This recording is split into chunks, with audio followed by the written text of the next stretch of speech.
Hello bachcho, let's read the question. The question says nucleus of an atom has a option A boundary that diffuses into atom like atmosphere of earth diffuses into vacuum.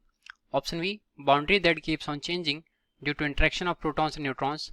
Option C sharply defined boundary that remains unaltered in ordinary condition. Option D uneven boundary. So question में यहाँ पर बोल रहा है कि जो nucleus होता है किसी भी एटम का उसके लिए जो बाउंड्री की कंडीशन होती है वो कैसी होती है, हमें गिवन ऑप्शन में से चेक करके बताना है. तो लिखते हैं हम अपना यहाँ पर की कॉन्सेप्ट. तो किसी भी जो न्यूक्लियस की रेडियस होता है वो डिफाइंड होता है और न्यूक्लियस हमारा प्रोटॉन और न्यूट्रॉन से मिलकर के बना होता है. ठीक है, तो इसको लिखेंगे nucleus of an atom, nucleus of an atom consists of neutron and proton, जिनको हम न्यूक्लियन के नाम से जानते हैं. Neutron and protons. ठीक है, सो nucleus of an atom consist of neutrons and protons. और इसकी जो रेडियस होती है वो भी लिखेंगे हम. And radius of atom, radius of nucleus and radius of nucleus is equal to, इसको हम r से डिनोट करते हैं, तो r is equal to r naught into a to the power 1/3 होता है. a हमारा यहाँ पर क्या है, उस एटम का मास नंबर है. ठीक है, a हमारा क्या हो गया, mass number.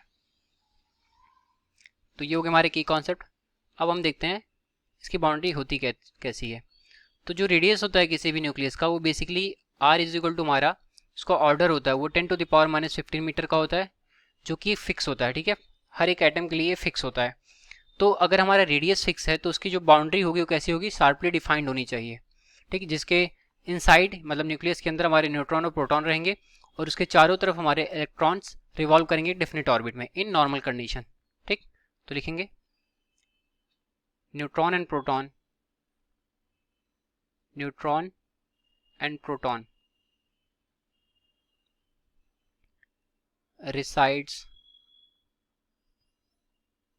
inside the boundary of radius, inside the boundary of radius